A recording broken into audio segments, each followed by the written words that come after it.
Good morning, everyone. I'm Deborah Koslovic, and I'm a Creative Memories Independent Advisor from Australia. Welcome to Creating Your Memories. Today, I want to share you a simple technique that you can use with your Border Maker cartridge. This technique is easy to do. It's been floating around. A lot of advisors, a lot of people have been using this technique, so I want to show you this technique today. I've done it a number of times myself also. So today, to show you that, I'm going to be using the new Sunshine Arches, which is brand new. It's just been released for the month of August. And to do this, you would need your border cartridge housing. So I'm just going to slot that into my housing, and you also need your Border Maker tray. Today I'm using Jazzberry. That's also one of our new designer paper packs that was released this month also of August. So you've got some gorgeous different tones of your pinks and red. And you also have this gorgeous flowery paper that I've been fussy cutting flowers out to complete some of my layouts. So the papers that I will be using today, I thought I'll use the tonal of the different shades. It's like a like a tie-dye sort of effect, I think you could say, and it's got like a mandala dot technique on the back. So I'll be using this side here today as my base layout, and I'm going to use this piece of paper today to show you that technique using the border cartridge. So to start off with, you're going to be folding your 12 by 12 inch paper into a triangle. So lining up your edges on your paper as much as you can, closely as possible. And then you just want to put a slight crease in the middle. So not actually permanently creasing that down. So I think I'm happy with my fold. So now I'm going to bring in my border cartridge tray.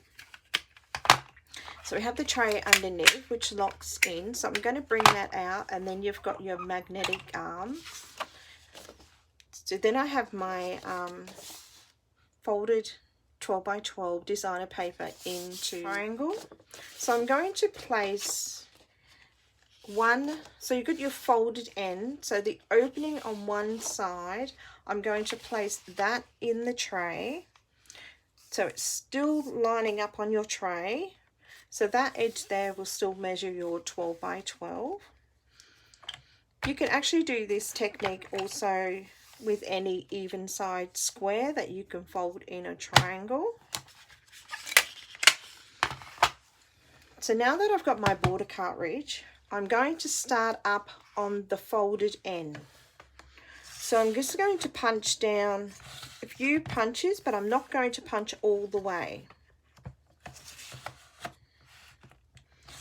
So that just moves. So I'm going to have to line that up again.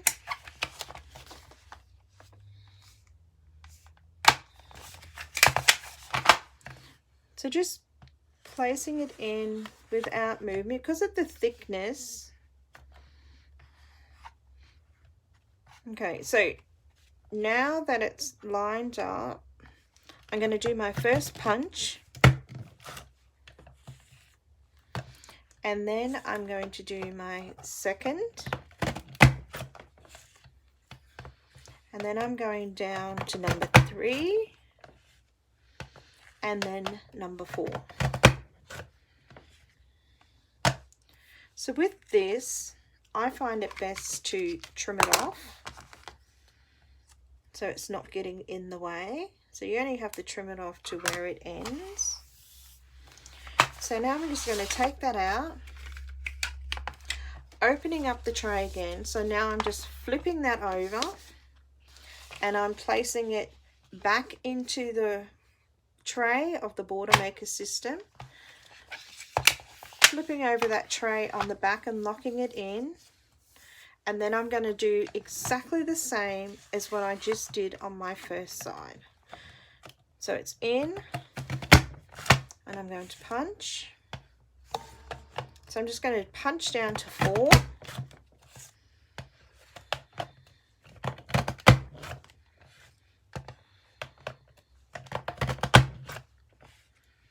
And then I'm going to trim this off.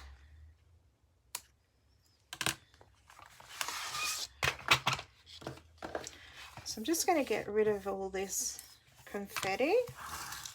So I won't be needing that.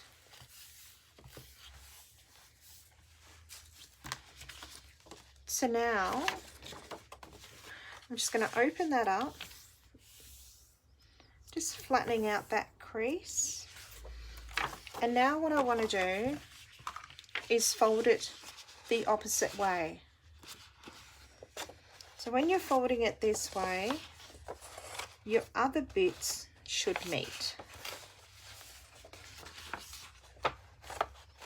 So just getting that paper, meeting up all your edges so it all meets, and then folding down that crease.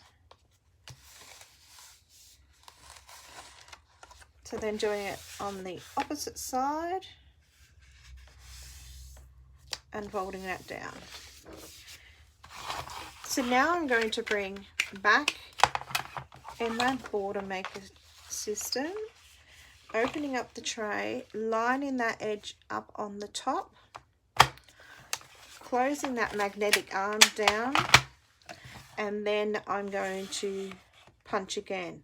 So this one would work out, locking in there. So this one should work out with just 2 punches that we will be doing to finish that.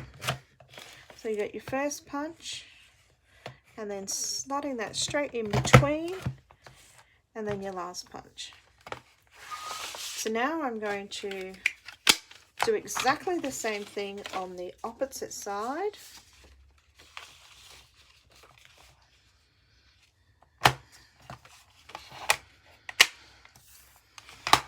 So I'm doing exactly the same thing as what I just did before. So I'm doing my first punch, making sure that there's no confetti or anything left inside your housing.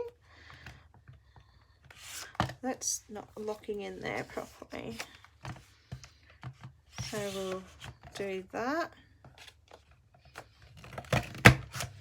And then we'll do our second punch. Getting it in there, lining it up.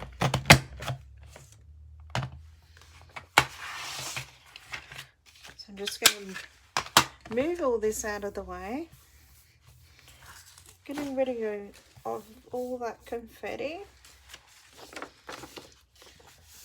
So I'm just going to open that up now, pressing out my crease marks. So because I didn't completely crease it all the way through when I done that second fold, it's not going to be too bad. So putting it on the back of this one, you can actually see where we've punched. So you've just punched around a 12 by 12 designer piece of paper. So you've more or less made a nice frame. So then once you sit it and place it on another 12 by 12 piece of paper or cardstock, depending on what you prefer, you have that nice frame in the middle there. So I was going to use this side today. So as you can see, it actually it goes with both sides because of being from the same paper pack. You know, the colours go nicely together. So that's how you can like using your border maker cartridge and making a page layout using and a frame. So the next step that I want to show you, you can actually use it like this and then do a page design, but I'm going to go the next step and make a frame around our border that we just created using the border maker system. A 12-inch trimmer. I like to turn it on the side, that way I can see the numbers quite easily on the side here. With our housing block, it's got the white markings on either side, and you can actually see where to stop, where to start. So I'm going to make, also might use a decorative blade on that. So I might use the Scollop. So it has a nice edging in the middle. So I'm just going to take out my straight blade and place in my Scollop blade. So I'm going to place it into the trimmer, and I'm going to do, placing that edging that we've just done with the border maker system on the 1.5, and closing that down. So then what I will do is I'll bring it down to 1.5. So I'm going to start my first cut at 1.5. I think that would bring a nice, let me just check, might have to do it at 2. No, that should be enough. Depending on how wide you want your frame. I mean, this frame is probably going to be, let me just check. So that's going to be our cut line here. Just get a ruler and show you. So putting that in, that's sitting on your 1.5 inch going out, and our cut line is going to be there. So your frame is going to be that wide. So it's probably about 3/4 or 1 inch wide. 3/4 actually. So that's wide enough to have a frame. You might want to do your frame a little bit wider to have a deeper frame. So then you might want to, you know, then taking this onto the other side and then making a 2-inch frame around your page. But I'm going to do the 1.5. So just lining my paper up again on the 1.5 inch line, so that I know that it's lined up. Everything's touching from the top, everything's touching from the side. So I'm happy with that. So I'm going to close my arm. So now that I'm looking at it from this angle, I can see my housing, I can see my line. So then I'm placing the housing on the 1.5, because we've got the measurements down here on the strip, placing it 1.5, and it's going down to about, so actually going down this way, I should say, it's sitting on 11 3/4. So then going up this way, taking it back, so that will bring it to 11 1/4, and taking another half off, which makes going down, I want to stop at 10 1/4. So I'm going to start my first cut. So I'm starting at 1.5 down to 10 1/4. So I'm just going to take this out, flip it around, lining it up again on my 1.5 line, making sure it's lining up from the top and the sides, so our cuts will be even. Closing that arm down. So now I'm going to take it back up here to the 1.5, going down to the 10 1/4. So I'm going to repeat that on my next side,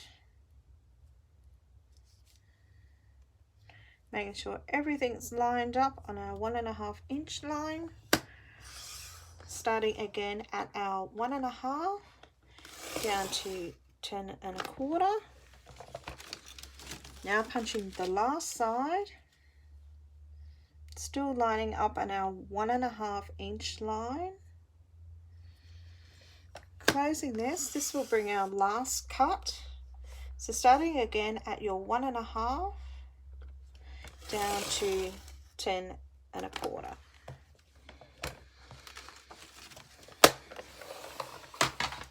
So now that I've completed that cut, you can see that now that I can take that insert out, and we have a nice edging, a scallop edge on the inside. So bringing back in that base page, if I put that on that darker side, again lining it up, you can actually see that nice edging. So it actually makes a nice frame and doing a page layout.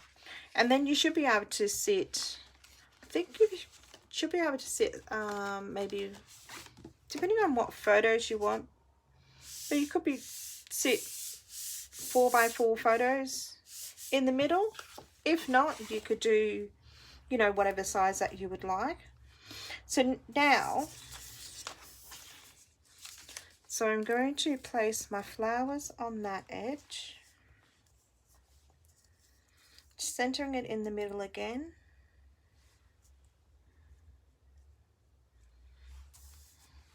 So hearing that down, that does look nice, but I've noticed that using the darker side makes it stand out a lot better.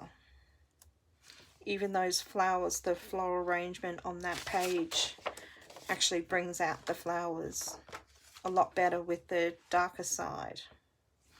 And if I turn that over again, that clashes a little bit, so it doesn't really go. This one looks nice, but the darker side actually does bring it out and lifts it a little bit more.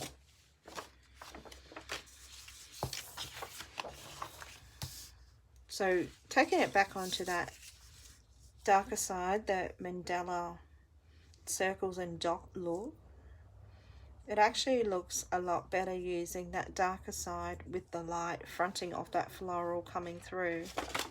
So then you have the square left, and I think that measures at, it's probably about 9 3/4 by 9 3/4 square. So you can actually use that again, you know, on a different layout, or you might want to make a double page spread, and you could have, you know, this one like that. You can have this one sitting like that on the opposite side, or you can use it actually for photo matting. So there we go. You have your simple layout using the new Sunshine Arches border cartridge, using the border maker system, and making a frame around the 12 by 12 inch paper, cutting out our center and making a frame to work with on a layout. Is there any questions? Please ask, I'm happy to answer. Please subscribe to my channel today, and happy scrapping.